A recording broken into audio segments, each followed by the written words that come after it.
Hello everyone, मैं विपुल अग्रवाल आपका educator स्वागत करता हूं आपका साइंस एंड फन पर। तो बच्चों, हम लोग पढ़ रहे हैं क्लास 11th माइक्रो इकोनॉमिक्स का चैप्टर नंबर 1 इंट्रोडक्शन। हमने लास्ट क्लास में चैप्टर नंबर 1 में पढ़ा था सर स्कार्सिटी क्या होती है, इकोनॉमी क्या होती है, इकोनॉमी कितने टाइप्स की होती हैं, इकोनॉमिक्स का मतलब हमने समझा था।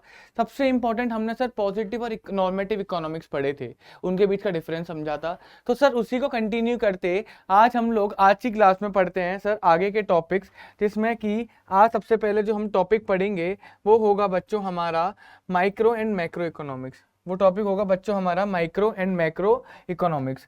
This is one of the most important topic of this chapter. This is one of the most important topic of this chapter, micro and macro economics में डिफरेंस। ये बहुत टीचर्स पूछते हैं, काफी बार एग्जाम्स में देखा गया है। आ जाइए बच्चों, इसको समझने से पहले हम लोग देखते हैं, थोड़ा सा बेसिक क्लियर करते हैं। सपोज करो बच्चों ये एक इकोनॉमी है, इस बॉक्स के अंदर सर एक इकोनॉमी है, ये एक इकोनॉमी है।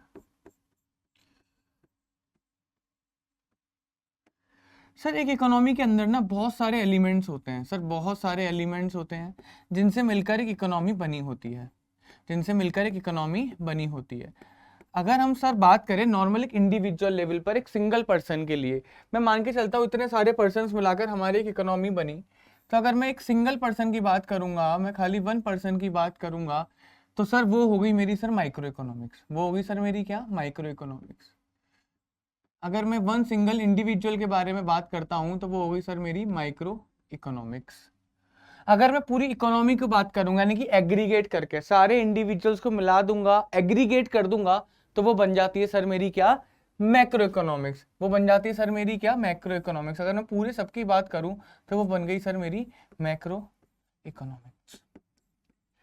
यानी कि जब मैं इकोनॉमी के एक इंडिविजुअल यूनिट के बारे में बात करूंगा तो वो माइक्रो इकोनॉमिक्स की स्टडी में आएगा। अगर मैं उन सारे इंडिविजुअल्स को मिला दूंगा, एग्रीगेट कर दूंगा, तो वो मैक्रो इकोनॉमिक्स की स्टडी में पहुंच जाएगा। अब सर इसके और एग्जांपल्स क्या हो सकते हैं, आइए बच्चों एक और एग्जांपल डिस्कस करते हैं। फॉर एग्जांपल मैंने बोला कि इंडियन इकोनॉमी में बहुत सारी इंडस्ट्रीज हैं। सर बहुत सारी इंडस्ट्रीज हैं, जैसे कार इंडस्ट्री है, सीमेंट इंडस्ट्री है, टेक इंडस्ट्री है, टेक्नोलॉजी, मैंने बोल दिया सर एजुकेशन इंडस्ट्री है। ऐसी सर बहुत सारी मिलाकर इंडस्ट्रीज हैं, ऐसी बहुत सारी इंडस्ट्रीज हैं जिनको जो कि एक इंडियन इकोनॉमी के अंदर क्या करती हैं, सरवाइव करती हैं, रन होती हैं। अगर मैं सारी इकोनॉमी को मिला दूंगा, अगर मैं सारे क्या बोलते हैं आपके इंडस्ट्रीज को मिला दूंगा, तो वो मेरा बन जाएगा सर मैक्रो इकोनॉमिक्स। वो बन जाएगा सर मैक्रो इकोनॉमिक्स। कि मैं फिर बोलूंगा कि इंडियन इकोनॉमी में इंडस्ट्रीज का हालचाल कैसा है, इंडस्ट्रीज को क्या प्रॉब्लम देखनी पड़ रही है। तो सर मैं यहाँ पे सारी इंडस्ट्रीज की बात कर रहा हूँ, बात समझे, मैक्रो इकोनॉमिक्स। अगर मैं इसमें से कोई भी एक सिंगल इंडस्ट्री उठा लेता हूँ, मान के चलो मैंने सीमेंट इंडस्ट्री उठा ली, तो सर ये हो गई मेरी क्या, माइक्रो इकोनॉमिक्स। कि मैं एक इंडिविजुअल के बारे में बात कर रहा हूँ। इसी तरह से एक इकोनॉमी में जितने भी इंडिविजुअल एलिमेंट्स को मिलाकर पूरी इकोनॉमी बनती है उसे बोलते हैं मैक्रो इकोनॉमिक्स की स्टडी।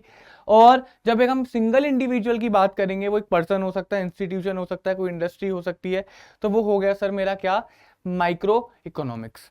कोई प्रॉब्लम इस चीज में? चलिए देखते हैं अब इसकी थ्योरी को।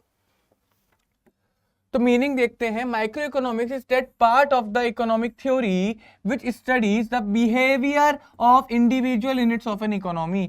सर जो एक इकोनॉमी के अंदर इंडिविजुअल यूनिट के बारे में बात करेगी, एक इकोनॉमी के अंदर इंडिविजुअल यूनिट के बारे में बात करेगी। क्लियर है सर? ठीक है, अब मैक्रो इकोनॉमिक्स की बात करते हैं। Macro economics is that part of economic theory which studies the behaviour of aggregates of the economy as a whole. Sir यहाँ पे बात कर रहा है इंडिविजुअल यूनिट की, यहाँ पे बात कर रहा है एग्रीगेट्स ऑफ द इकोनॉमी। अगर हम सारे इंडिविजुअल्स को मिला देंगे ना, तो हमारे पास बनता है सर एग्रीगेट, और वो एग्रीगेट ही मैक्रो इकोनॉमिक्स में पढ़ना होता है। और जब इंडिविजुअल लेवल की बात करेंगे तो वो माइक्रो इकोनॉमिक्स के अंदर पढ़ना पड़ेगा। एक एग्जांपल और, अगर इंडिया में 130 करोड़ लोगों की पॉपुलेशन है, 140 करोड़ लोगों की पॉपुलेशन है, तो हम अगर एक या दो इंसान के बारे में बात करेंगे तो माइक्रो इकोनॉमिक्स। अगर हम सारे इंसान के बारे में बात करेंगे कि हम कहते हैं एक इंसान की इनकम कितनी है, वो माइक्रो इकोनॉमिक्स। अगर सारे इंसान की इनकम्स मिला देंगे तो वो बन गई सर क्या, मैक्रो इकोनॉमिक्स। क्लियर है? टूल्स क्या होता है सर? इसका टूल्स होता है डिमांड एंड सप्लाई। आप माइक्रो इकोनॉमिक्स में जो आप 11th क्लास में पढ़ रहे हो या अभी आगे जाके आप चैप्टर्स पढ़ोगे, what is demand and what is supply. और आपको मैक्रो इकोनॉमिक्स के अंदर क्या करना पड़ेगा sir? Aggregate demand and aggregate supply. मतलब यहाँ पे आप इंडिविजुअल की डिमांड एंड सप्लाई देखोगे, वहां जाके सारे इंडिविजुअल्स की डिमांड और सप्लाई को जब मिला दिया जाएगा तो वो एग्रीगेट डिमांड और एग्रीगेट सप्लाई। क्लियर है? नेक्स्ट है हमारा sir basic objective. Micro economics क्यों पढ़ी जाती है? It aims to determine the price of a commodity और फैक्टर्स ऑफ प्रोडक्शन। सर ध्यान देखना, एक इंसान जब एक इंडिविजुअल मार्केट में लॉन्च करता है अपना प्रोडक्ट ना, या फिर वो कोई प्रोडक्शन करने जाता है, तो उसके आगे प्रॉब्लम आती है कि वो अपनी जो कमोडिटी है उसका प्राइस कितना रखे जिससे कि उसको ज्यादा से ज्यादा रेस्पॉन्स मार्केट से मिल सके। तो the problem of determining price is a problem of an individual. Clear है? And it is by factors of production भी उसी के अंडर काउंट होता है कि जब फैक्ट्री को सेटअप करा जाता है ना, तो उस प्रोडक्शन को करने के लिए हमें किन किन फैक्टर्स की जरूरत पड़ेगी, किन किन रिसोर्सेज की जरूरत पड़ेगी, वो भी एक इंडिविजुअल प्रॉब्लम ही होती है। But it aims to determine income and employment level of the economy. Sir ये बात करता है इनकम एंड एम्प्लॉयमेंट की, जो पूरी इकोनॉमी के लेवल पे हम लोग देखते हैं, यानी कि इंडियन इकोनॉमी की इनकम कितनी है, जिसे हम नेशनल इनकम बोलते हैं, कि इंडियन इकोनॉमी का एम्प्लॉयमेंट रेट कैसा है, बढ़ा या कम हो गया। हम न्यूज़पेपर वगैरह में देखते हैं ना कि भारत में क्या बोलते हैं बेरोजगारी बढ़ रही है। तो जब हम एम्प्लॉयमेंट लेवल को देखते हैं ना, तो वो भी किस में आता है सर? मैक्रो इकोनॉमिक्स का ही पार्ट है। आइए देखते हैं डिग्री ऑफ एग्रीगेशन, किसे हम सर हम कितना मिला सकते हैं, मतलब इंडिविजुअल से किस लेवल तक मिला सकते हैं कि मैक्रो बनेगा या माइक्रो ही रहेगा। पहले इसको देखते हैं। It involves the highest degree of aggregation.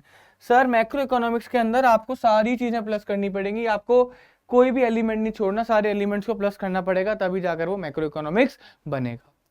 Micro economics के अंदर लिमिटेड डिग्री होता है सर एग्रीगेशन का, लिमिटेड डिग्री। अगर आप सम अप करना चाहते हैं किसी चीज को तो लिमिटेड एक स्टेज तक कर सकते हैं, लिमिटेड स्टेज तक कर सकते हैं। अगर मैं बात करता हूँ 140 करोड़ लोगों की, तो मैं 2 या 3 या 5 जनों को मैं ले सकता हूँ, 10-15 जनों को भी ले सकता हूँ, तो वो कोई माइक्रो और मैक्रो में ना कोई कंफ्यूजन क्रिएट नहीं होगा। तब भी वो पार्ट जो है बहुत कम रहेगा और मैक्रो का पार्ट बहुत ज्यादा रहेगा, यानी कि मैक्रो का जो एग्रीगेशन लेवल है वो सबसे हाईएस्ट रहेगा और माइक्रो का बहुत कम रहेगा। बात समझे? इनका दूसरा नाम क्या होता है सर? इसको ना प्राइस थ्योरी भी बोला जाता है। माइक्रो इकोनॉमिक्स को प्राइस थ्योरी भी बोला जाता है। क्यों बोला जाता है अभी आप पढ़ेंगे, जब आगे आप माइक्रो इकोनॉमिक्स देखेंगे ना, तो सारी चीजें ना प्राइस के इधर उधर चल रही होती हैं, डिमांड भी, सप्लाई भी, मार्केट पोजीशन भी, सारी चीजें प्राइस के इधर उधर चल रही होती हैं। But macro economics is known as the income and employment theory. यहाँ पर सर आप सारी चीजें ना बिल्कुल इकोनॉमी के लेवल पर देखोगे, पूरी इकोनॉमी को एक साथ लेके चलोगे, यहाँ इंडिविजुअल्स की बात नहीं होती। तो इसको इनकम एंड एम्प्लॉयमेंट थ्योरी इस वजह से भी बोला जाता है क्योंकि इसके अंदर पूरे इंडिया की हम लोग बात करेंगे, पूरी इकोनॉमी की बात करेंगे कि इकोनॉमी की इनकम कितनी है, इकोनॉमी के अंदर एम्प्लॉयमेंट रेट कैसा है। Examples, individual income and individual output. इसके एग्जाम्पल जो मैंने बताया था कि एक जना कितना कमा रहा है, एक जना कितना बना रहा है, इसके एग्जाम्पल क्या होंगे? नेशनल इनकम, सब पूरे इंडिया की इनकम कितनी है, पूरे इंडिया की इनकम उतनी तो होगी, अगर सारे लोगों की इनकम जोड़ दिया जाए वही तो सारी पूरी इंडिया की इनकम बनेगी। और नेशनल आउटपुट, सब पूरी इंडिया ने कितना प्रोडक्शन करा। क्लियर है बच्चों? आ जाओ। तो हमारा माइक्रो मैक्रो इकोनॉमिक्स क्लियर हो चुका है। इसमें से कोई भी 5 पॉइंट याद कर लेना, उससे बड़ा एग्जाम में क्वेश्चन नहीं पूछा जाएगा। कोई भी आपका मन करे जो आसान से 5 पॉइंट हो वो आप याद कर लीजिएगा। ठीक है, अब हमारा सर नेक्स्ट टॉपिक स्टार्ट होता है central problems of an economy. एक इकोनॉमी के अंदर कौन कौन सी फंडामेंटल्स प्रॉब्लम होती हैं, मतलब वो सारी प्रॉब्लम जो कि इकोनॉमी को फेस करनी ही पड़ेगी। बात समझे? तो कौन कौन सी वो सेंट्रल प्रॉब्लम जो फंडामेंटल प्रॉब्लम्स होती हैं, आइए उन्हें देखते हैं। सर जो पहली प्रॉब्लम होती है वो होती है व्हाट टू प्रोड्यूस। क्या होती है सर? व्हाट टू प्रोड्यूस, क्या बनाना है। दूसरी प्रॉब्लम होती है sir how to produce, how to produce. Third problem होती है sir for whom to produce, for whom to produce. तो आइए इसको देखते हैं कि ये होता क्या है, तीनों चीजें होती क्या है। सर जब भी एक प्रोड्यूसर इकोनॉमी में कुछ प्रोड्यूस करने गया तो उसको बेसिकली पहली 3 चीजों का जवाब ढूंढना पड़ेगा। सर इन्हीं 3 चीजों का उसे जवाब ढूंढना पड़ेगा। सबसे पहले मान के चलो एक इंसान फैक्ट्री कोई लगाने जाता है, तो सबसे पहले सर उसको ये डिसाइड करना पड़ेगा कि भैया बनाना क्या है, तभी तो फैक्ट्री लगा पाएगा। आप जब भी कोई नया बिजनेस स्टार्ट करने जाते हैं, आपने आसपास के लोगों को देखते होंगे, यार बिजनेस तो स्टार्ट करना है, प्रोडक्शन तो स्टार्ट करना है, किस चीज का करें नहीं पता। तो सर सबसे पहला डिसीजन यही लेना पड़ेगा कि बनाना क्या है आखिरकार, तो व्हाट टू प्रोड्यूस। सेकंड जो डिसीजन लिया जाता है ना, वो पहले के बेसिस पे लिया जाता है कि हमने पहले डिसीजन डिसाइड कर लिया कि भाई हमें ये बनाना है। मान के चलो मुझे बड़ा कंफ्यूजन था, सर मैं क्या बनाऊं। आई हैव डिसाइडेड कि मैं ना शूज बनाऊंगा, मैं शूज की फैक्ट्री ओपन करूंगा, तो मैंने डिसाइड कर लिया व्हाट टू प्रोड्यूस, मैंने बताया शूज बनाऊंगा। सेकंड जो प्रॉब्लम मेरे सामने जो खड़ी होगी वो होगी सर हाउ टू प्रोड्यूस, बनाऊंगा कैसे। अभी तक तो मेरे आगे प्रॉब्लम थी क्या बनाना है, मैंने उसका आंसर ढूंढ लिया, ये बनाना है। दूसरी प्रॉब्लम खड़ी हुई, अगर मुझे शूज बनाने हैं तो कैसे बनाने हैं, क्या टेक्निक का यूज करके मुझे बनाने हैं। ध्यान से सुनना मैं क्या बोल रहा हूँ, किस टेक्निक का यूज करके मुझे शूज का प्रोडक्शन करना है, बात समझे। तो सेकंड में हाउ टू प्रोड्यूस में हम लोग पढ़ेंगे सर टेक्निक्स, किन टेक्निक का यूज करके प्रोडक्शन करा जा सकता है, उसके अंदर सिलेक्शन करना। सर तीसरा जो बनकर आएगा फॉर हुम टू प्रोड्यूस। अब सर क्या बनाना है, कैसे बनाना है, वो तो डिसाइड कर लिया, लेकिन वो प्रोडक्ट जो है वो कौन से ग्रुप के लिए बनाना है, कौन से ग्रुप के लिए वो वाला प्रोडक्ट बनाना है। बच्चों के लिए बनाना है, बूढ़ों के लिए बनाना है, अमीरों के लिए बनाना है, गरीबों के लिए बनाना है, लड़के के लिए बनाना है, लड़की के लिए बनाना है, कौन से ग्रुप के लिए प्रोडक्ट बनाना है, वो हमारी प्रॉब्लम थर्ड वाली आती है फॉर हुम टू प्रोड्यूस। आइए सर इसको डिटेल में देखते हैं एक बार।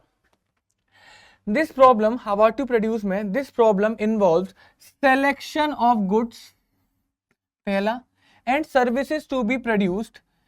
सॉरी अगर मैं पूरा देखूं तो ये होता है sir selection of goods and services to be produced, ये सर पहली है कि कौन सी सर्विस और कौन सा गुड्स हमें प्रोड्यूस करना है, पहले तो उस चीज को सेलेक्ट करो। And the quantity to be produced, sir दूसरी प्रॉब्लम ये है।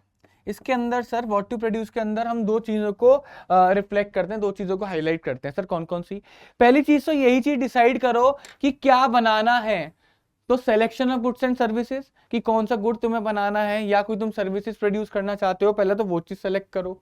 उसके बाद इसी अगर वो आपने सेलेक्ट कर ली तो इसी के अंदर दूसरी प्रॉब्लम खड़ी हो जाएगी हाउ टू प्रोड्यूस में कि कितना बनाना है, क्वांटिटी टू बी प्रोड्यूस्ड, कितना बनाना है।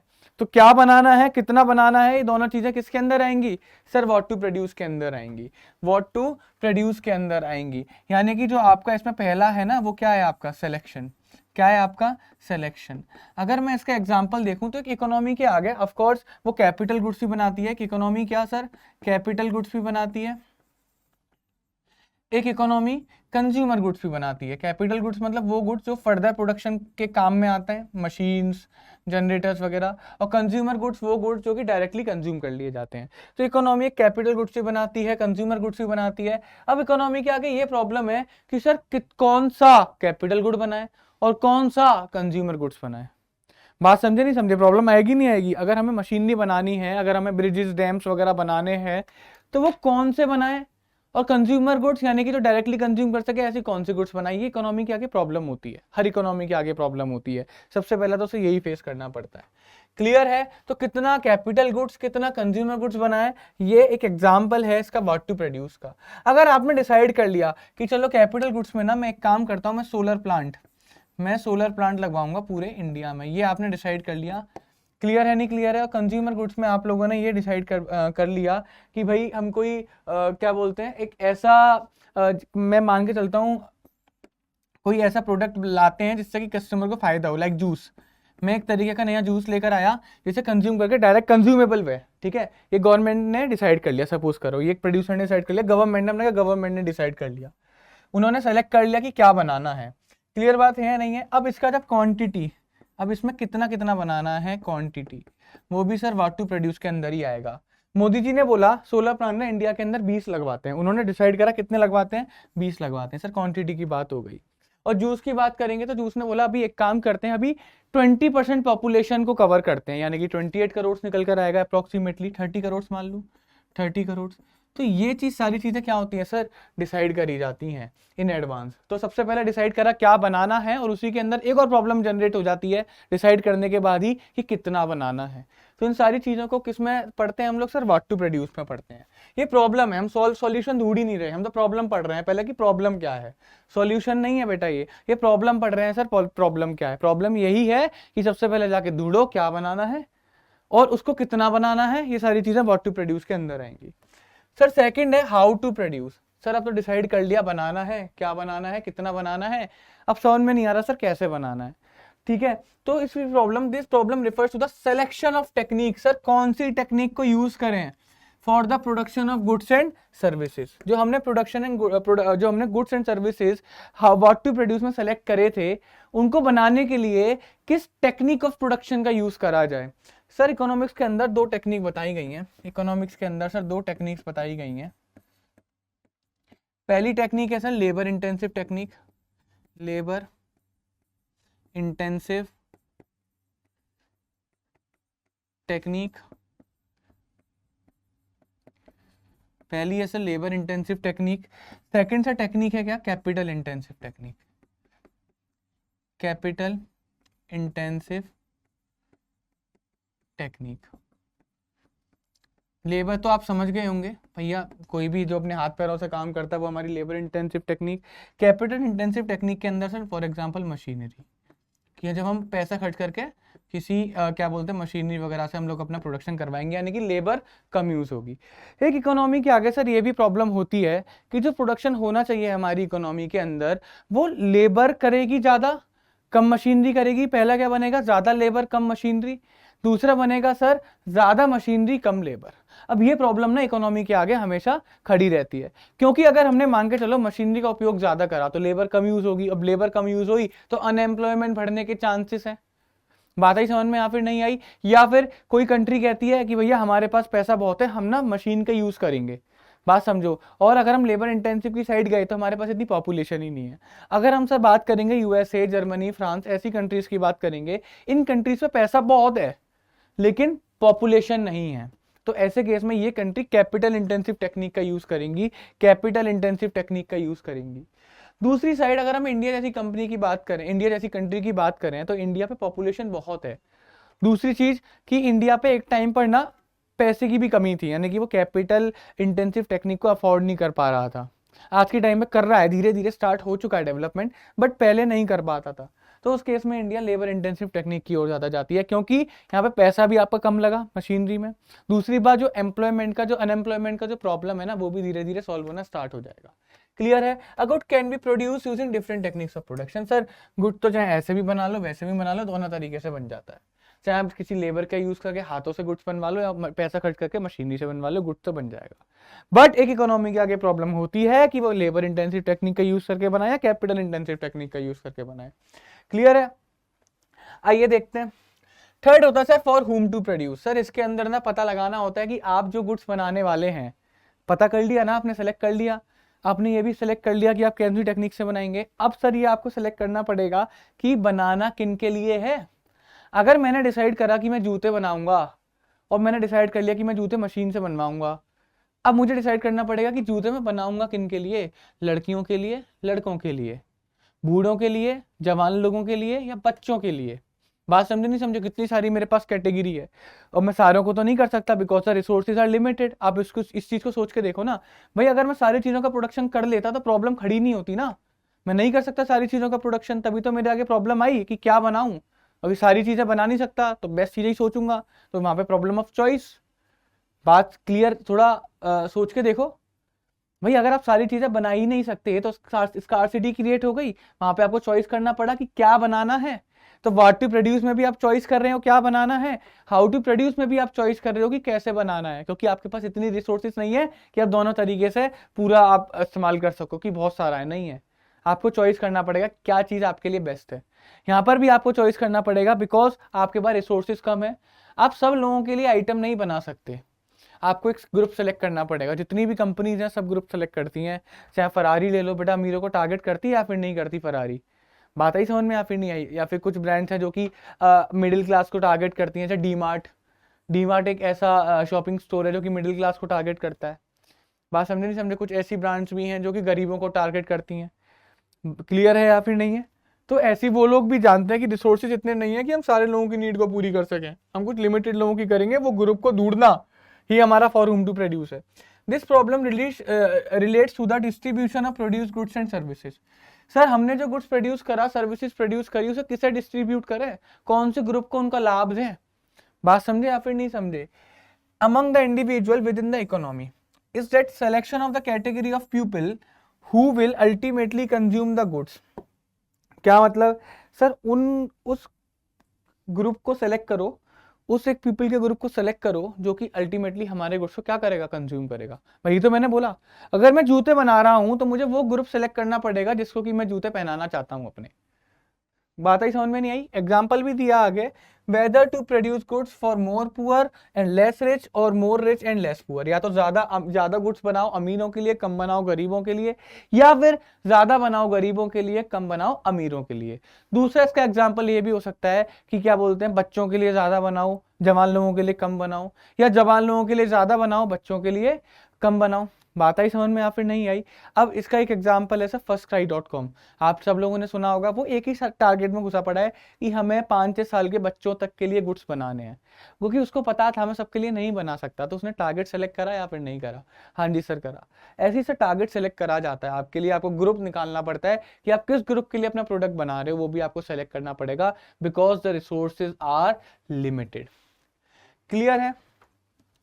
अब बच्चों एक बहुत ही अच्छा टॉपिक पढ़ते हैं sir, opportunity cost. Opportunity cost को पढ़ने से पहले दो चीजें समझो।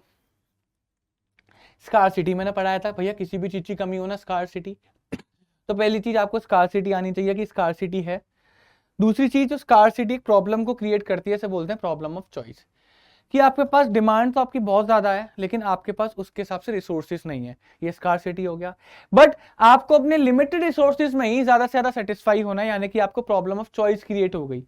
जैसे इसमें हुई थी ना कि बनाने को तो बहुत कुछ है, लेकिन मैं क्या बनाऊं, प्रॉब्लम ऑफ चॉइस। तो जब मैंने चॉइस करा, जब मैंने सिलेक्शन करा, बात समझे नहीं समझे, तो कोई चीज मैंने ऑप्ट करी होगी और एक चीज मेरी छूट गई होगी। यही तो हुआ होगा, नहीं हुआ होगा भाई। बनाने को मेरे पास टी शर्ट थे, बनाने को जीन्स थी, बनाने को मेरे पास ब्लेजर थे, बट मैंने चूज करा कि मैं शूज बनाऊंगा।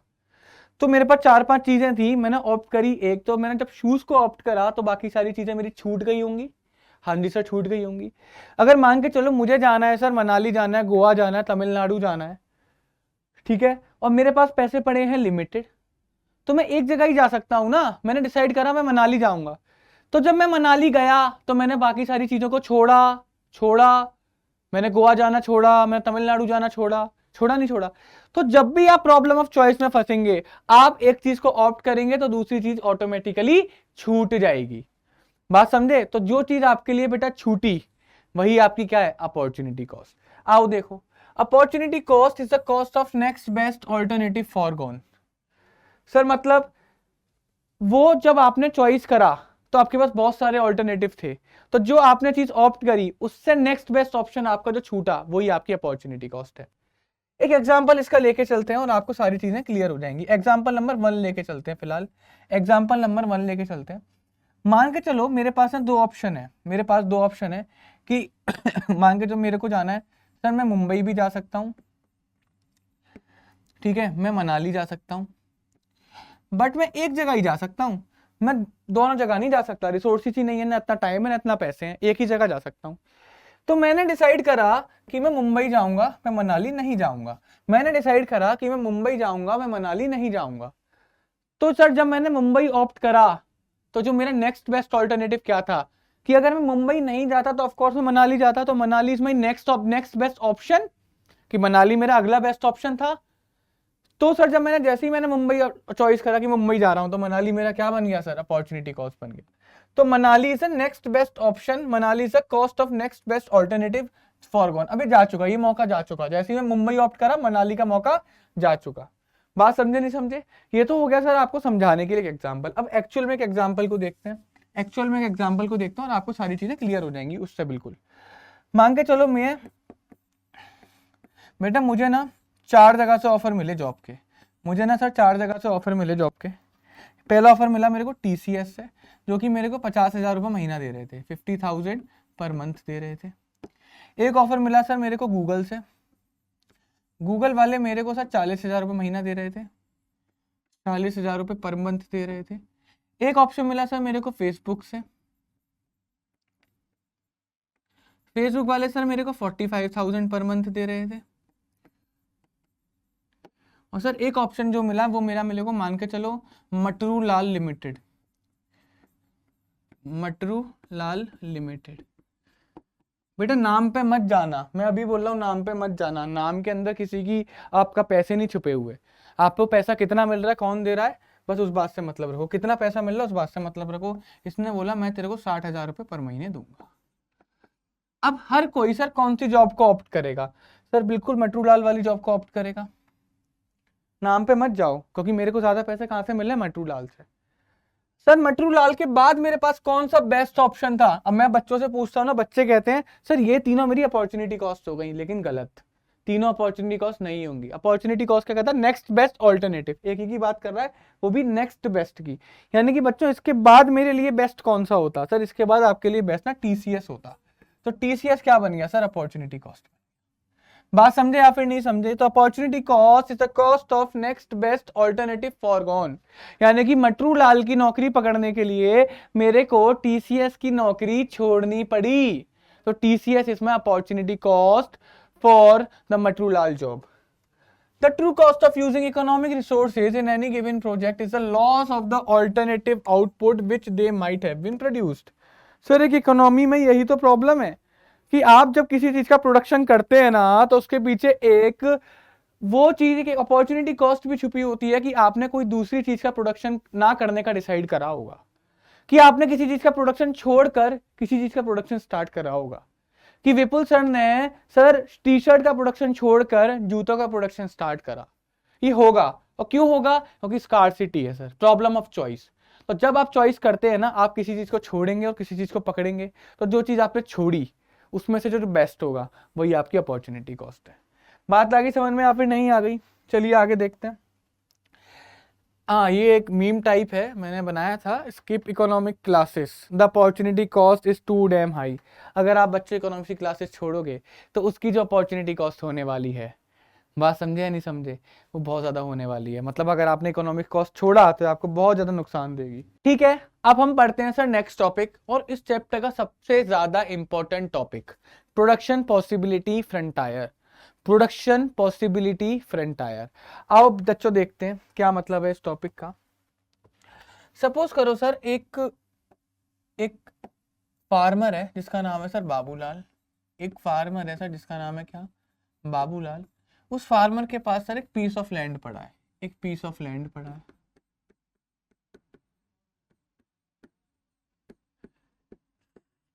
ठीक है, अब फार्मर अपनी इस जमीन के टुकड़े पे ना, इस जमीन के टुकड़े पे प्रोडक्शन करना चाहता है, बट वो कंफ्यूज है कि क्या प्रोड्यूस करूं और कितना प्रोड्यूस करूं। वो कंफ्यूज है। वो कहता है मैं वीट भी प्रोड्यूस कर सकता हूं, वो कहता है मैं कॉटन भी प्रोड्यूस कर सकता हूं, वो कहता है मैं दोनों को कंबाइन करके भी प्रोड्यूस कर सकता हूं, यानी कि जमीन के कुछ हिस्से पे वीट बना देता हूं, जमीन के कुछ हिस्से पे कॉटन बना देता हूं। तो उसके आगे सर बहुत सारी कॉम्बिनेशंस खड़ी हो जाती हैं, तो वो कॉम्बिनेशंस करना स्टार्ट करता है। तो ये बोलता है सर कॉम्बिनेशंस बनाता है, कहता है पहली कॉम्बिनेशन तो मेरे आगे बनती है,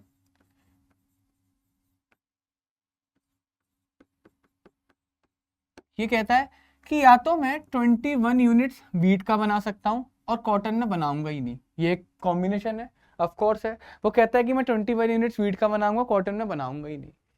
सेकंड वो क्या रखता है सर? सेकंड वो क्या रखता है? सेकंड कहता है कि एक काम करता हूं, कॉटन को ना 1 यूनिट बनाऊंगा। जब वो कॉटन को 1 यूनिट बनाएगा, यानी कि जमीन का कुछ हिस्सा कॉटन बनाने में यूज हुआ, तो सर वीट का प्रोडक्शन कम हो जाएगा नहीं हो जाएगा? हाँ जी सर, वीट का प्रोडक्शन कम हो जाएगा, क्योंकि सर रिसोर्स लिमिटेड है ना। अभी तक आप पूरे पे वीट बना रहे थे, तो आपने जैसे कॉटन का थोड़ा सा प्रोडक्शन करा, वीट का प्रोडक्शन क्या हो जाएगा? कम हो जाएगा। तो आप जैसे दूसरे गुट का प्रोडक्शन बढ़ाएंगे, पहले गुट का प्रोडक्शन कम होना स्टार्ट हो जाएगा। When you have the limited resources. ठीक है, तो जैसे उसने कॉटन का प्रोडक्शन बढ़ाया, वीट का प्रोडक्शन थोड़ा सा कम हुआ नहीं हुआ? हाँ जी सर, वीट का प्रोडक्शन मेरा थोड़ा सा कम हो गया।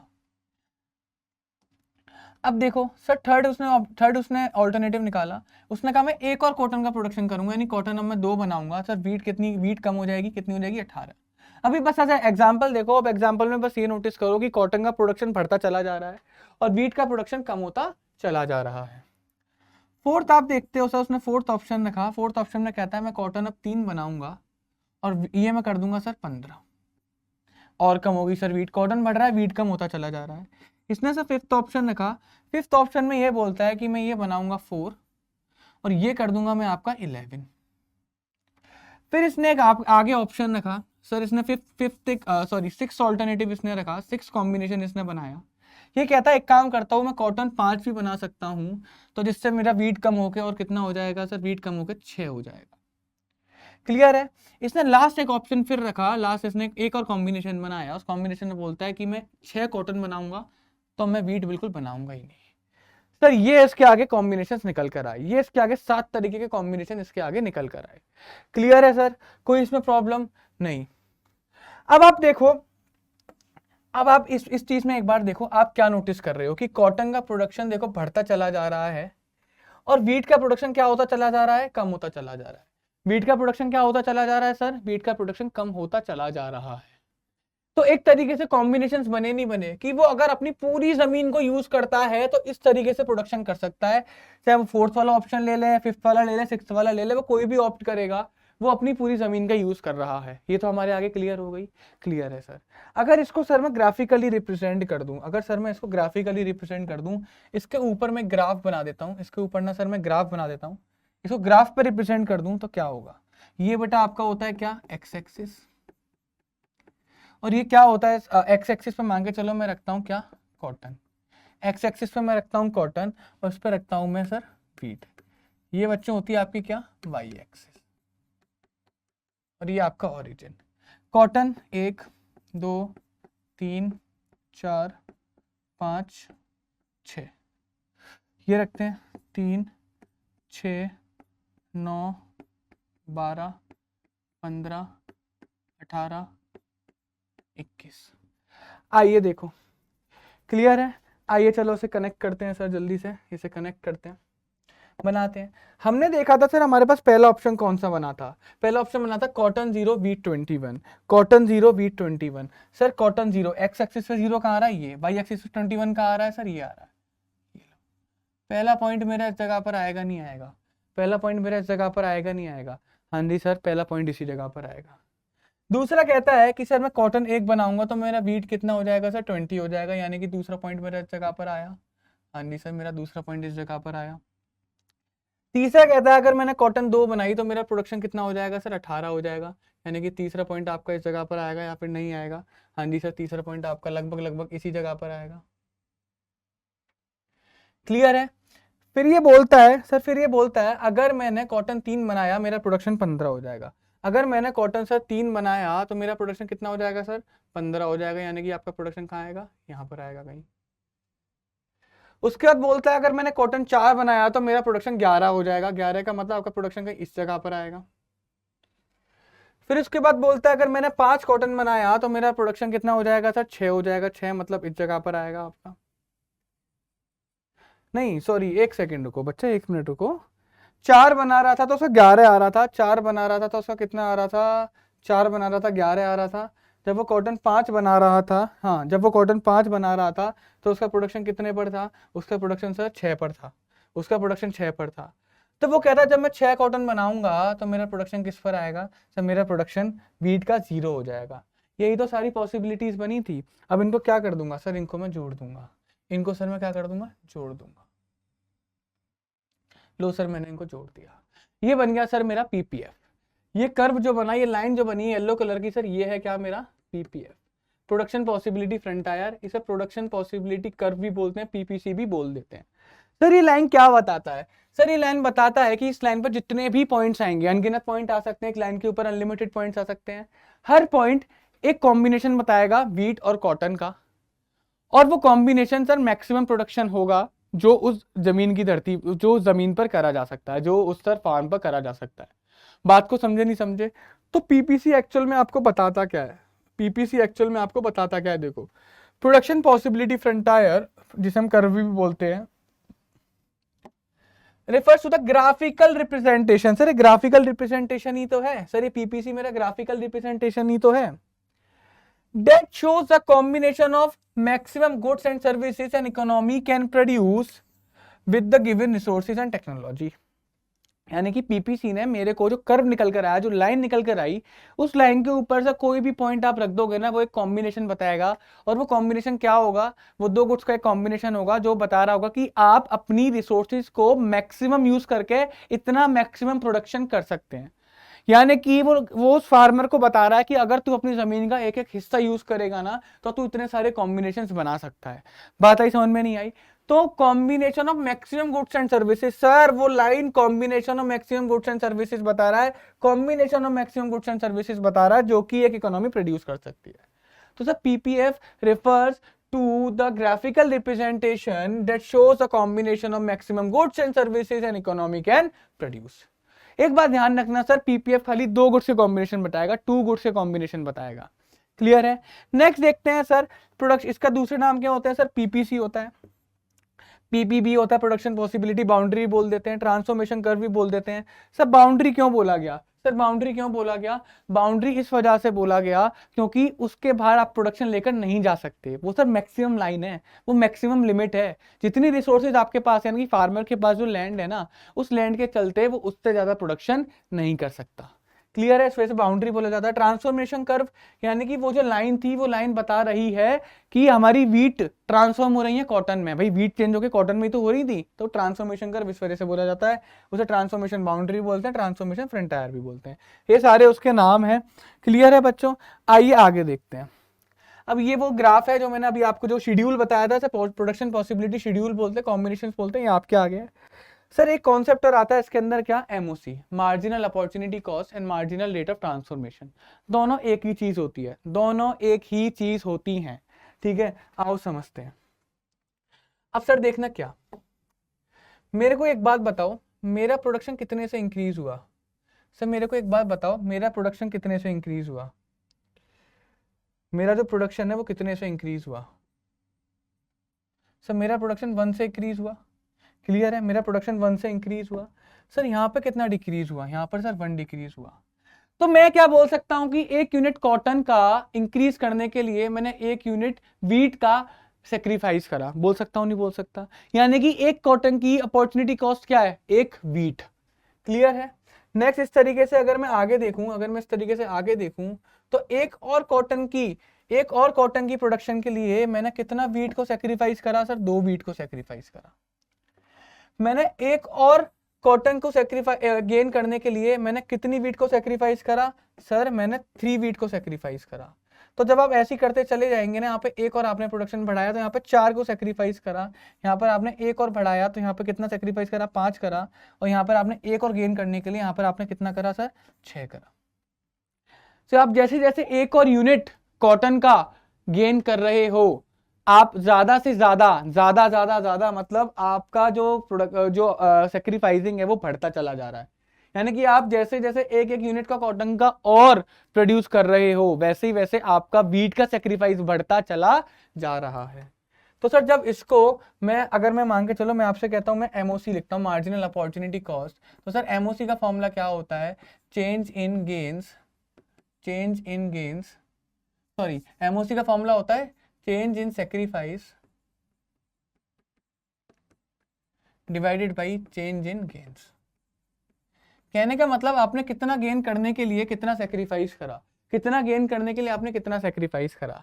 अगर मैं पहली बारी में बात करूं तो इसका तो कोई एमओसी निकलेगा ही नहीं, क्योंकि इसमें हम पता नहीं कर सकते ना, सबसे स्टार्टिंग तो यहीं से हो रही है। सेकंड वाली में देखो सर, कॉटन को हमने 1 गेन करा अपॉन 1, जिससे हमारा 1 वीट सेक्रीफाइस हुआ, तो न्यूमरेटर में 1 आएगा, तो एमओसी कितनी आई सर? 1 आई।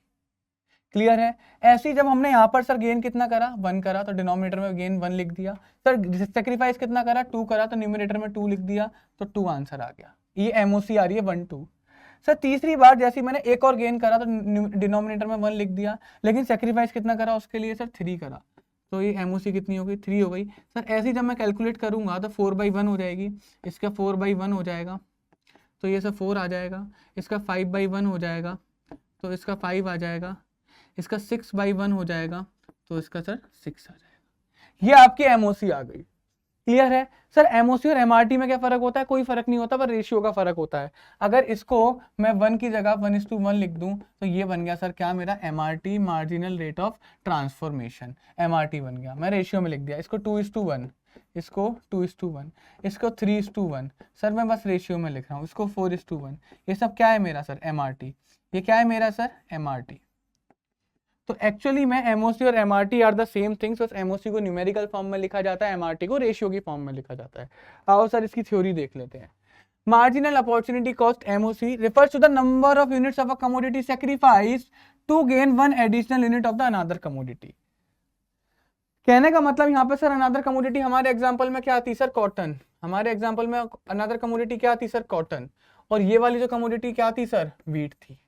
यानी कि ये जो बात कर रहा है ये कह रहा है कि हम कितनी यूनिट्स वीट की सेक्रीफाइस करेंगे एक यूनिट कॉटन की और बनाने के लिए, बस इतनी सी तो बात ही तो बोल रहा है। यानी कि number of units of a commodity sacrifice, number of units of a commodity sacrifice to gain one additional unit of another commodity. कितनी यूनिट वीट की सेक्रीफाइस करेंगे एक और यूनिट कॉटन की बनाने को, यही तो हमने निकाला था। अगर आप सर एग्जांपल में देखेंगे कितनी यूनिट हमने गेन करी कॉटन की, कितनी कितनी एक यूनिट कॉटन की गेन करने के लिए कितनी यूनिट सेक्रीफाइस करी सर, 2। एक यूनिट गेन करने के लिए कितनी यूनिट सेक्रीफाइस करी, 4। ये सब हमें एमओसी बताता है। क्लियर है। पीपीएफ के केस में एमओसी ऑलवेज इंक्रीज करेगा। ये लाइन बिल्कुल बेटा गार्ड बांध लो।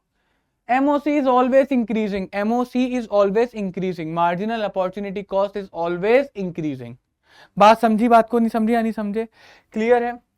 Second lesson marginal rate of transformation, ये भी सर सेम होता है, तो बस ये रेशियो, ये भी किसकी बात करेगा सर, रेशियो की बात करेगा। बाकी आप पढ़ के देखो बिल्कुल same. Is a ratio of number of units of a commodity sacrifice to gain an additional unit of the another commodity. अगर मैं सर उसी को ना रेशियो में लिख रहा था कि एक यूनिट को गेन करने के लिए 3 यूनिट सेक्रीफाइस करनी पड़ी, एक यूनिट को गेन करने के लिए 5 यूनिट सेक्रीफाइस करनी पड़ी, जब इसको मैंने रेशियो में लिखा तो सर ये मेरा क्या बन गया सर, ये मेरा MRT बन गया। MRT measure the slope of production possibility frontier. Sir जो लाइन बनी थी ना हमारी, जो येलो कलर की PPF बनी थी, उस लाइन का स्लोप कितना था वो MRT बताता है। सर क्या बताता है वो, MRT बताता है। अगर एग्जाम में आए तो इस बात को याद रखना। ये बच्चों आपके लिए एक तरीके से होमवर्क है, जब आप इस वीडियो को देख रहे हो तो आप इसको प्लीज बेटा सॉल्व कर लीजिएगा। क्लियर है, कोई प्रॉब्लम, इसको पॉज कर लेना वीडियो को और सॉल्व करना, और जब पॉज करने के बाद आप रिज्यूम करेंगे तो आपको ना सॉल्यूशन दिख जाएगा। मैं इसका सॉल्यूशन लिखा रहा हूं बच्चों, देखो।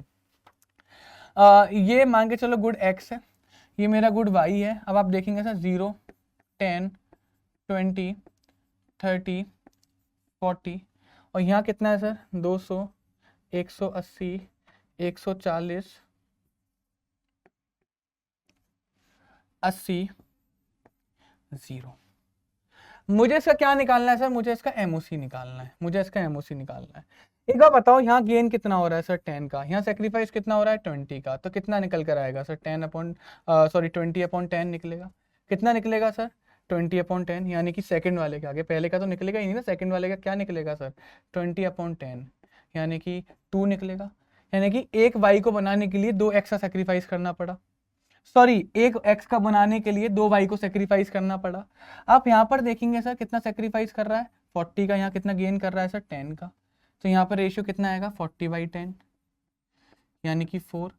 एक यूनिट x का बनाने के लिए 4 यूनिट y की सेक्रीफाइस करनी पड़ रही है। सर सेम यहाँ पर 10 का, और यहाँ पर कितना सेक्रीफाइस हो रहा था 60, तो 60/10 6, और यहाँ पर सर 10 का चेंज आ रहा है, यहाँ पर 80 का सेक्रीफाइस हो रहा है, तो सर ये हो जाएगा आपका क्या 80/10 = 8। कोई प्रॉब्लम। तो जब MRT निकालेंगे सर इसी को ना किस में लिख देंगे, रेशियो में लिख देंगे, यानी कि 2:1, 4:1, 6:1 और 8:1। कोई प्रॉब्लम। तो ये आपका क्लियर हो जाएगा, बड़ा आसान सा है, ठीक है। आइए आगे देखते हैं सर PPF के अजम्पशन क्या होते हैं। PPF कौन कौन सी अजम्पशन पे काम करता है। सर पहले ना मैं आपको कुछ इंपॉर्टेंट अजम्पशन बताऊंगा PPF की। पहली अजम्पशन पढ़िए, only 2 goods can be produce with the help of the given resources. हम ये PPF के केस में मान के चलेंगे कि खाली हम अपनी गिवन रिसोर्सेज के थ्रू 2 ही गुड्स को बना सकते हैं, 3 नहीं कर सकते, 4 नहीं कर सकते ना, 1, खाली 2। क्लियर है, ये आप बच्चों मान के चलिए खाली 2। सेकंड है, सेकंड से पहले बेटा ये पढ़ो, थर्ड वाला पढ़ो, the resources are fully and efficiently utilised. जब हम PPC बनाते हैं, PPF बनाते हैं ना, जो हमारे पास रिसोर्सेज होते हैं, मान के चलते हैं कि उनमें कोई भी चेंजेस नहीं आया, यानी कि रिसोर्सेज ना बढ़े ना कम हुए, और वो पूरी तरह से यूटिलाइज हुए हैं, उनका हमने पूरी तरह 100% उनका यूज करा है, बेकार नहीं होने दिया। फिफ्थ वाला पढ़ो, sir the level of technology is assumed to be constant. और सर जो टेक्नोलॉजी हम लोग यूज कर रहे हैं ना प्रोडक्शन करने के लिए, सर वो भी हमारी सेम है, उसमें भी कोई भी चेंजेस नहीं आया है। ये 3 सबसे ज्यादा इंपॉर्टेंट है, फर्स्ट, थर्ड और फिफ्थ। फिर आइए सेकंड पढ़ते हैं। The amount of resources in an economy is fixed but the resources can be transferred from one use to another. Sir हमें भी पता है रिसोर्सेज कैसी हैं सर, फिक्स है। रिसोर्सेज कैसी हैं, फिक्स हैं, वही तो प्रॉब्लम है।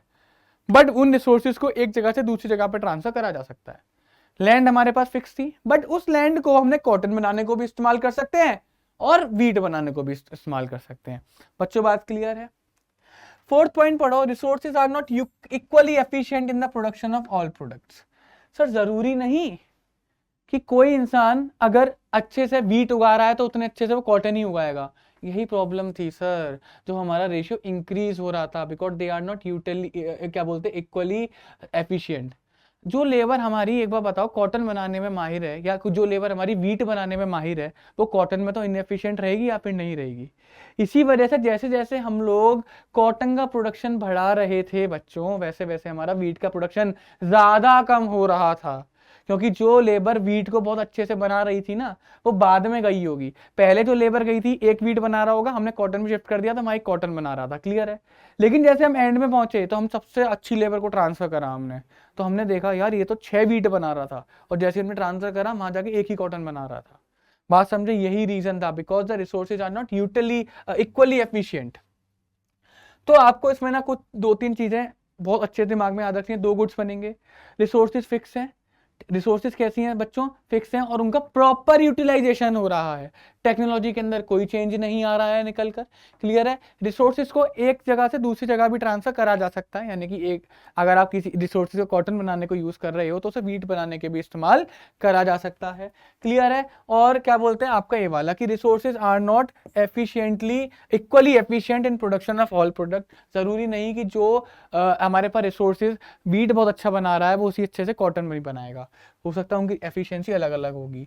मैं अगर सचिन तेंदुलकर को बोलूं कि भैया आज से तुम क्रिकेट नहीं खेलोगे, आज से तुम फुटबॉल खेलोगे, तो ऑफ कोर्स उसकी एफिशिएंसी कम हो जाएगी। बात समझे? सर कैरेक्टरिस्टिक क्या होते हैं? Sir PPF slopes downward. PPF कुछ ऐसे ही तो बना था, तो पीपीएफ की स्लोपिंग कैसे जा रही है? डाउनवर्ड, सर नीचे की साइड स्लोप कर रहा है। यहां से पीपीएफ स्टार्ट हुआ था, चलते चलते चलते चलते यहां पहुंच गया, PPF sloping downward. So PPF slopes downward because more of one good can be produced only by taking resources away from the production of another good. अब ये डाउनवर्ड स्लोपिंग क्यों होता है बच्चे, एक बार बताओ। मैंने यहाँ क्या लिखा था? कॉटन लिखा था, और यहाँ मैंने क्या लिखा था सर? वीट लिखा था। अगर उसी एग्जांपल में हम लोग देखें तो मेरा कॉटन का प्रोडक्शन कैसा हो रहा है? बढ़ रहा था, यानी कि कॉटन का प्रोडक्शन इस साइड जाएगा, और वीट का प्रोडक्शन कम हो रहा था तो वीट का प्रोडक्शन नीचे आएगा। तो इसी वजह से डाउनवर्ड स्लोपिंग बना कि आगे की साइड ज्यादा चला जा रहा है और नीचे की साइड होता चला जा रहा है, इसी वजह से डाउनवर्ड स्लोपिंग बना। क्योंकि हमको अगर एक गुड और बनाना है तो हमें दूसरे गुड के रिसोर्सेज को लेना होगा, जिससे कि उसका प्रोडक्शन कम हो जाएगा। सेकंड है PPF is concave shaped. Sir इसका शेप कैसा है? कॉनकेव। शेप कैसा है सर? कॉनकेव। इसे बेटा बहुत अच्छे से याद रखना, पीपीएफ का शेप कैसा है sir? Concave. Because of increasing MRT. Increasing MRT की वजह से, एमआरटी इंक्रीज कर रहा था ना, 1:1, 2:1, 3:1, 4:1, 5:1, 6:1, वो एमआरटी इंक्रीज कर रहा था। इसकी वजह से पीपीएफ का शेप कैसा हुआ सर? कॉनकेव हुआ। डेट इज हमें ज्यादा से ज्यादा यूनिट्स को सेक्रीफाइस करना पड़ रहा था एक यूनिट को, एक दूसरी यूनिट को बनाने के लिए, एक दूसरी कमोडिटी को बनाने के लिए। हमें एक कॉटन को बनाने के लिए ज्यादा ज्यादा ज्यादा ज्यादा बीट्स को सेक्रीफाइस करना पड़ रहा था। पहले एक को करा, फिर 2 को, फिर 3 को, फिर 4 को, यानी कि more and more wheats are sacrificed to gain an additional unit of cotton, clear है। आगे बढ़ो sir, attainable combination and unattainable combination. Sir बड़ा बड़ा प्यारा, बड़ा प्यारा। आओ देखो, ये हमारे पास पीपीसी है। हाँ जी सर, ये हमारे पास पीपीसी है। सर इस बात को ना ध्यान से देखना, मान के चलो ये वाला पॉइंट, ये जो पॉइंट पीपीसी लाइन के ऊपर आ रहे हैं, क्या ये अटेनेबल है? क्या इसको हम अचीव कर सकते हैं? क्या इस पॉइंट पर अपना प्रोडक्शन लेके जा सकते हैं? हाँ जी सर, लेके जा सकते हैं। जो पॉइंट हमारी लाइन के ऊपर आ रहे हैं उन पॉइंट पर हम लोग प्रोडक्शन कर सकते हैं, उन पॉइंट पर हम लोग प्रोडक्शन कर सकते हैं, तो वो अटेनेबल है। आओ बच्चों देखो, कब कर सकते हैं? Optimum utilisation of the resources. Sir हम लाइन के ऊपर प्रोडक्शन तभी कर सकते हैं जब अपने रिसोर्सेज का मैक्सिमम यूटिलाइजेशन करेंगे, ऑप्टिमम करेंगे, यानी कि उनको वेस्ट नहीं करेंगे, एक एक तिनके का इस्तेमाल करेंगे। Sir inefficient utilisation of the resources का क्या मतलब है? अगर आपका कोई प्रोडक्शन का पॉइंट लाइन के अंदर आ रहा है तो ये इनएफिशिएंट है। यानी कि ऑरेंज आप पॉइंट जितने भी देख रहे हो ना, ये सब आपके क्या है, अटेनेबल कॉम्बिनेशंस हैं, ये अचीव कर सकते हो, अटेन करे जा सकते हैं। बट जो लाइन के ऊपर है वो ऑप्टिमम यूटिलाइजेशन ऑफ रिसोर्सेज की वजह से है, जो लाइन के अंदर है वो हमारे इनएफिशिएंट यूटिलाइजेशन ऑफ रिसोर्सेज की वजह से है, कि लाइन के अंदर के पॉइंट्स वो कॉम्बिनेशन बता रहा है जहां पर हम अपनी रिसोर्सेज का ठीक से इस्तेमाल नहीं कर रहे। अगर ठीक से इस्तेमाल करने लगेंगे तो हो सकता है हम लाइन के ऊपर पहुंच जाए। क्लियर है? तो अटेनेबल दो तरीके के होते हैं सर, वो जो लाइन के ऊपर होते हैं जिन्हें हम ऑप्टिमम यूटिलाइजेशन ऑफ रिसोर्सेज बोलते हैं, वो जो लाइन के अंदर होते हैं दूसरे, उन्हें हम इनएफिशिएंट यूटिलाइजेशन ऑफ रिसोर्सेज बोलते हैं। सर सेकंड है क्या, अनअटेनेबल कॉम्बिनेशन। अनअटेनेबल कॉम्बिनेशन वो कॉम्बिनेशन जो कि हमारी पीपीएफ कर्व के बाहर आएंगे, यानी कि ये हमारे अनअटेनेबल कॉम्बिनेशन है, ये हमारा क्या है, unattainable.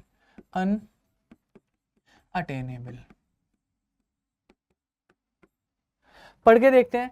It is impossible for the economy to produce any combination more than the given possible combinations that economy can never operate at any point outside the PPF.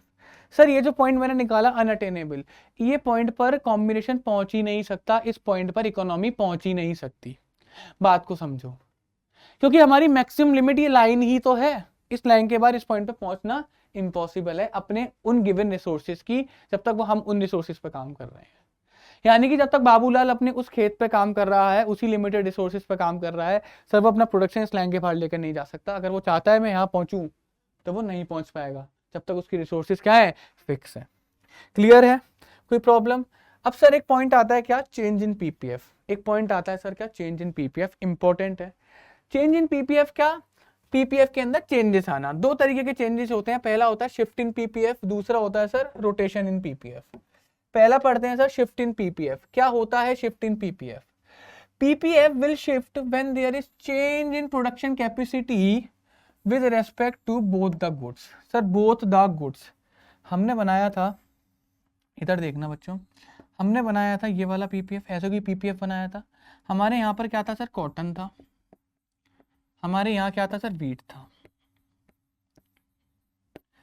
अब बात को देखना सर, पहली बात, शिफ्ट इन पीपीएफ तब होगा जब cotton और व्हीट की, दोनों की, बोथ द गुड्स, दोनों की प्रोडक्शन कैपेसिटी में चेंज आएगा। प्रोडक्शन कैपेसिटी में चेंज आएगा। प्रोडक्शन कैपेसिटी मतलब रिसोर्सेज एंड टेक्नोलॉजी। मान के चलो बाबूलाल जिस जमीन पे काम कर रहा था वो उसकी फिक्स रिसोर्सेज थी, हाँ जी सर थी।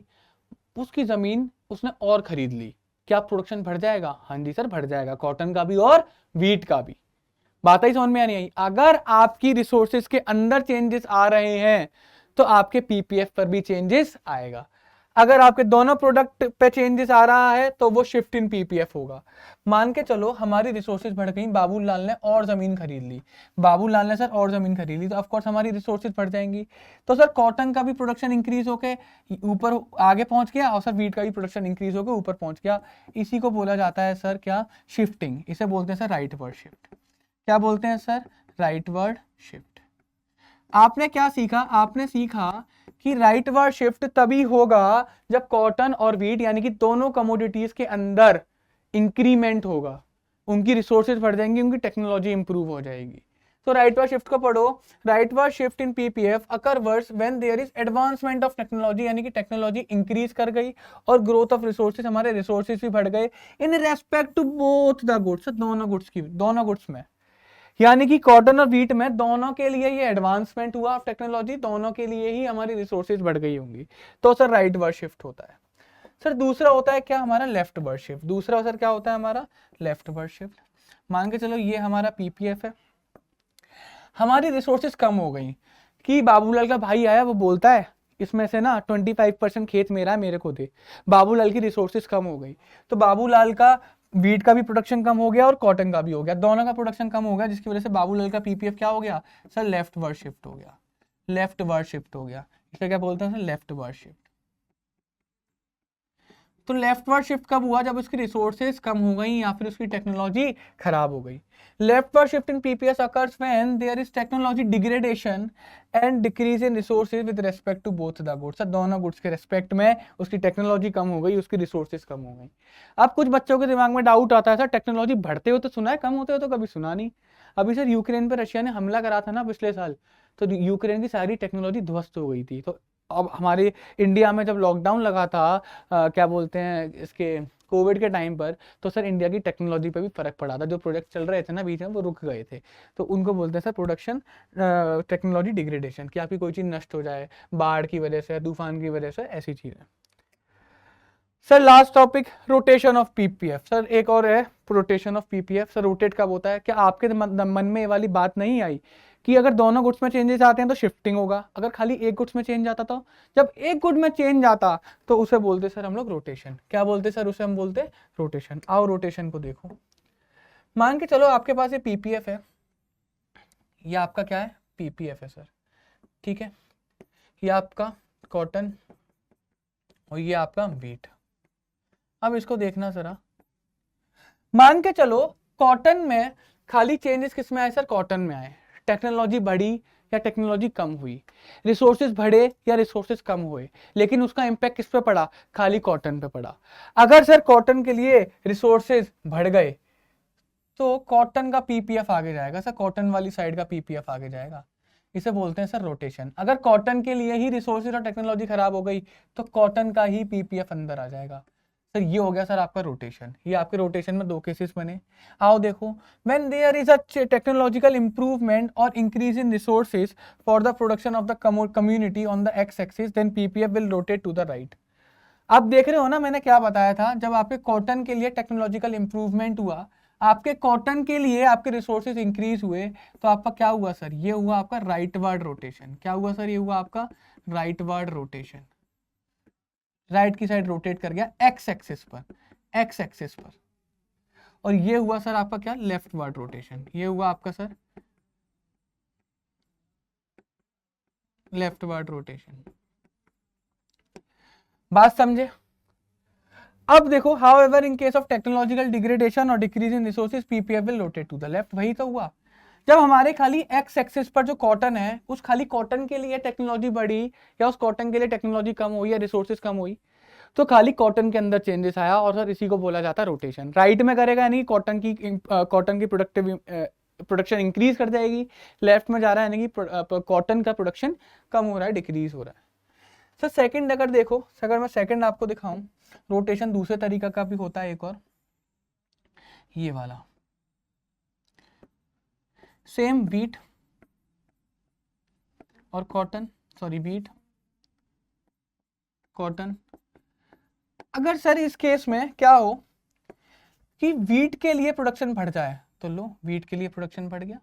ये भी राइटवर्ड रोटेशन ही है सर, ये भी राइटवर्ड रोटेशन है। तो यानी कि वीट वाई एक्सिस पर था। अगर वाई एक्सिस पे कोई प्रोडक्ट है और उसकी टेक्नोलॉजिकल इंप्रूवमेंट हो रही है, उसके रिसोर्सेज बढ़ रहे हैं, तो सर वो राइट पर रोटेट कर जाएगा। उसका जस्ट अपोजिट एग्जांपल, अगर उसके उसके अगर टेक्नोलॉजिकल डिग्रेडेशन हो रहा है या उसकी रिसोर्सेज कम हो रही हैं, तो सर वो लेफ्ट वर्ड, वो क्या कर लेगा sir? Left word rotation.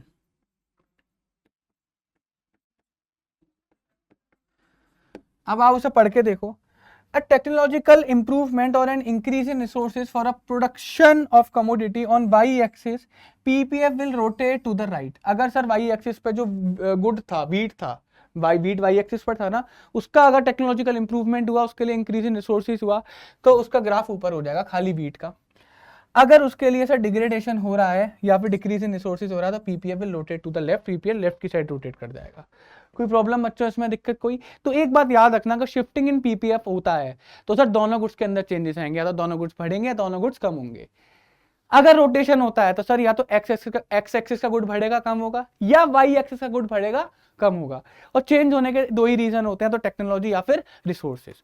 Clear है? रिसोर्सेज बढ़ेंगे, टेक्नोलॉजी बढ़ेगी तो इंक्रीज करेगा, रिसोर्सेज कम होंगे, टेक्नोलॉजी कम होगी तो डिक्रीज करेगा।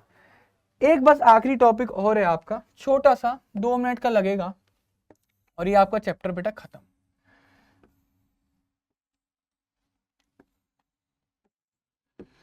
हमने पढ़ा था सर पीपीएफ का जो कर्व होता है ना, वो कॉनकेव शेप्ड होता है। सर क्या होता है? Concave shaped.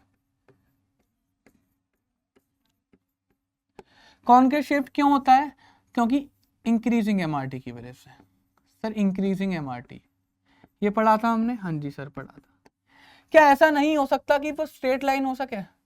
ऐसा नहीं हो सकता कि पीपीसी हमारा स्ट्रेट लाइन हो सके सर। हो तो सकता है, लेकिन कब हो सकता है? जब एमआरटी कांस्टेंट होगी। एमआरटी क्या होगी? कांस्टेंट होगी।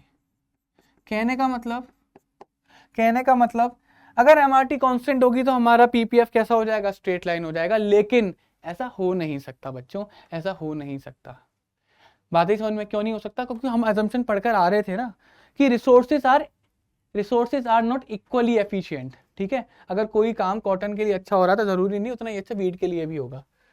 तीसरा केस क्या बनेगा सर? कॉन्वेक्स। तीसरा केस क्या बनेगा सर? कॉन्वेक्स। कॉन्वेक्स कब बन सकता है? कॉन्वेक्स तब बन सकता है जब हमारा एमआरटी डिक्रीज कर रहा होगा। एमआरटी सर डिक्रीज कर रहा होगा। सर ये भी इम्पॉसिबल है। ये इम्पॉसिबल क्यों है? क्योंकि आप किसी इंसान को, अगर मान के चलो मेरे को वीट बनाना बड़े अच्छे से आ रहा था और मेरे को कॉटन बनाने पे शिफ्ट करा जाए तो मेरी एफिशिएंसी कम होगी सर, और एफिशिएंसी कम होने की वजह से ही एमआरटी बढ़ रहा था।